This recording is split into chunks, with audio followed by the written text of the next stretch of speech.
Right, then the England squad is going to be announced a little bit later this week. I think it's Thursday that it actually gets announced. But before we get that, forget what Gareth Salt and Vinegar Crisp is about to go and do.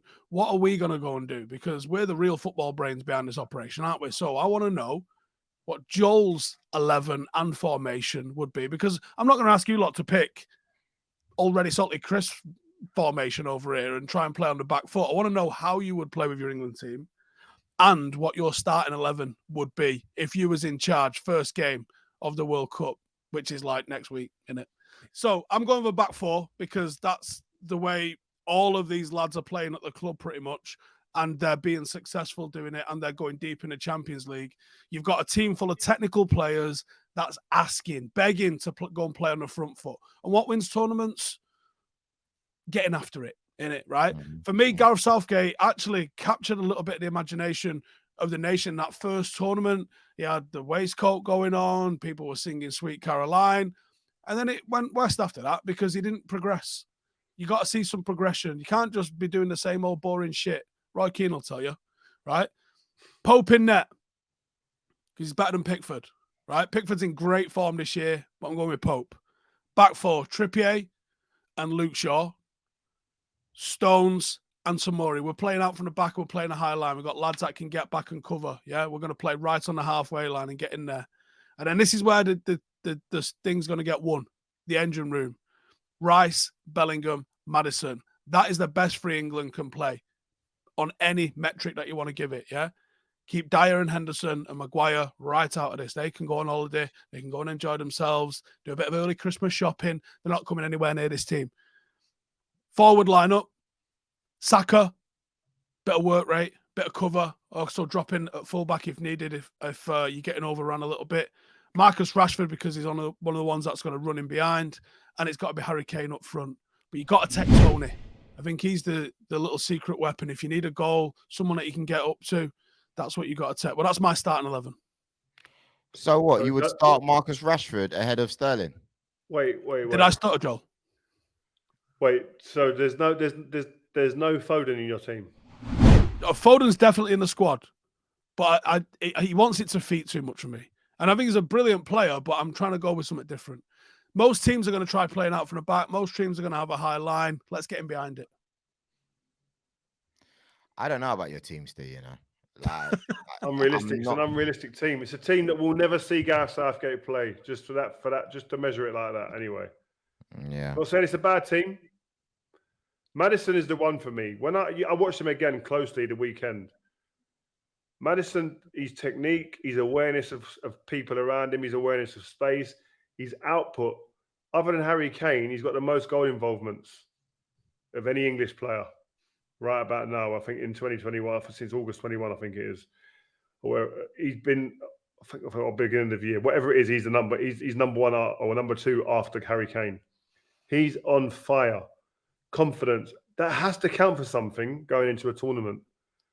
Do you know what I mean? It has to count for something. That I just think that there's been issues between him and Gareth Southgate in the 21s maybe, or in a squad. I remember, rack my brains, there was something that happened in the squad where he might have been caught out when he shouldn't have been out or something like that, and discipline them. There's something that's hanging over his head as to why he's not getting more of an opportunity with England. It has to be because you said that you would have him in the squad, but there's no point of even really talking about him because England don't play with a 10 like that. So what do you do? Yeah, that's the big, and that's another thing I was coming to, is that the way he needs to play is where he's the focal point in the team. You look at Leicester when they play everything through him. When they're looking to get forward and Vardy gets on his bike or any of the attacking players move, he's the one mainly who is looking for that pass, and he's the one who's the trigger. So he's not going to be afforded that in an England shirt. So then the value of him drops immensely. And that's my only concern for where I worry for him. So my England team, right? So I wanted to give special mention to Maddison, actually. But my England team would be Pickford in goal, never let England down, and he's in good form for Everton. Starting sounding like Southgate here. Oh, he's never let England down. And Aaron Maguire and Sterling, you might as well suit up, lads. Rio's about to pick you. No, Maguire's not in my team. Just so you know that. I'm not playing a team that I want to play shape-wise. I'm going to see Gareth Southgate's going to play like this, I presume. And I'm going to Well, give us two then. Give us Southgate's, and I want to know how you'd go. All right, I'm going to give Southgate's kind of its structure. Right wing back, Reece James. Right sided centre back, I'll go with Kyle Walker. I'll go centre back of the three, I'll go John Stones. Left of the three, I'll go Luke Shaw. Left wing back, I'll go Saka. I'll go. You're still doing that? Yeah, I am. Centre back, I'm going. Centre mid. Sorry, left wing back. Sorry, I might go Saka. It depends on the game or Trippier. Probably play Trippier to start with in the tournament and then ease it in. Centre midfield, I'm going Declan Rice, Jude Bellingham. And then the front three, if Saka's not on the left, I'm going to go with Saka on the right. I'm going to go with Sterling on the left, Kane up front. What was that midfield again? Bellingham and Rice. But what I would say is this can change. Saka and Foden can change. And Foden could maybe even sometimes I'll put him in that two midfield if we're like Iran. I might even start him. Might not even need Declan Rice that game. I would have Pickford in goal. First of all, I would play 4-2-3-1, right? Pickford in goal, Trippier right back, Stones and Dyer centre back, Luke Shaw left back, Bellingham and Rice sitting, because I know that Bellingham, he can bop forward if he needs to. Saka on the right, Foden in the middle, Sterling on the left, and Kane up top. That's my team. Yeah, I'd play that team. I like that team. But I wouldn't have Reece James on the right. And I wouldn't have in centre back. I'd have.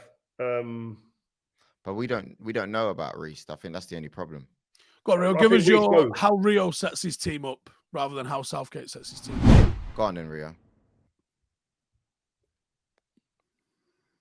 I'd probably play the way that he's playing because of I don't think we've got two centre backs. Nah. Good enough in that position to play a two. No way. So what? You start Maguire? No. Okay. We ain't got two centre backs. You play three at the back a lot of the time because you can't play the two. So who plays there then if he's not starting? Luke Shaw, left side of the three, Stone centre, Walker right. Mm-hmm.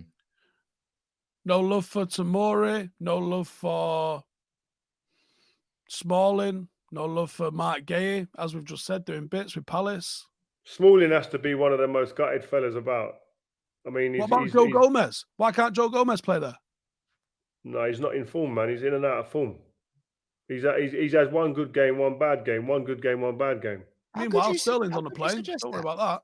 Nah, but you can't compare. You're taking the piss, Steve. You could not compare Joe Gomez's performances with Sterling's this year. Are you mad? Even in the group chat, when you're sitting there going, oh, yeah, Marcus Rashford starts ahead of Sterling, I think you're mad. As well as Marcus Rashford has done, first of all, it's not the best Marcus Rashford we've seen. And secondly, like I said in the group, nobody in that team can get into the positions that Sterling does. Yes, he might get there and it might take him 4 or 5 chances, but you know you're going to get a goal. You know you're going to get a goal. Name a player that can do what he does for England. Marcus Rashford. He can't get into the same positions that he does. He can run in behind, but he can't do it at the same level that Sterling does. Name a player that's done it for England. He's never had the chance. I'm just saying. When he's had the chance, he's looked like he can do it. But we've had friendlies and he's not used them. Like, again, Toney, you're saying you're going to take Toney to the tournament. I believe Toney should have had a chance in that. You can't take a player you don't know what he's going to do. That's why in them friendlies, he should have played. Yeah, give him the time. You can give him 5 minutes. Centre halves. You know, what? You're saying there isn't centre halves out here. There is, but because the manager's not done his job, we don't know what they're going to do. What about Tarkowski? He's in great form this season. Is he? Yeah. You want his manager to get the sack? Yeah. What's the point? Isn't it, Rio? Isn't it, Rio? What you're saying? They're obviously leaking goals, and can see he's a centre half. And he's doing, but he's not the sole cause of all of them, is he? Like, you two have both picked Sterling, so don't talk to me. No, but he's top scorer at Chelsea. A couple goals. No, you know why you take the piss here? Because he scores goals and it don't matter. But when Jesus doesn't score goals, it's all about goals. Bro, come on, man. You're too contradictory, man. Listen, that's our team right there. You guys let us know what you think. I don't know what Steve's on. I have Look no how idea. difficult it's been for us to pick our teams. Imagine being Gareth. Wow. It's not hard for him. He already knows it. And by the way, he knew it he's 2 years picking ago. what we're hearing, he's picking 55 as a first squad, and they're going to narrow it down. Imagine how many phone calls he's got to have, awkward, hard phone calls he's got to have now.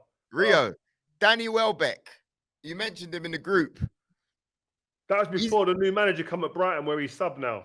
Yeah, but I think you were talking about it last season, and you said, you know what, first of all, you would have taken him at United if he was out, when he was out of contract, and secondly, do you reckon he deserves a chance for England? Well, his record for England is unreal, by the way. Got a really good record for England. I think that ship sailed for Danny Welbeck. I've got to be honest. I got a wicked stat about Danny Welbeck in England. Go on. Do you know how many shots it took him to get his first 6 goals? Go on. 8? 6. Wow. There's efficiency. Yeah. You were saying, Rio, boat sailed?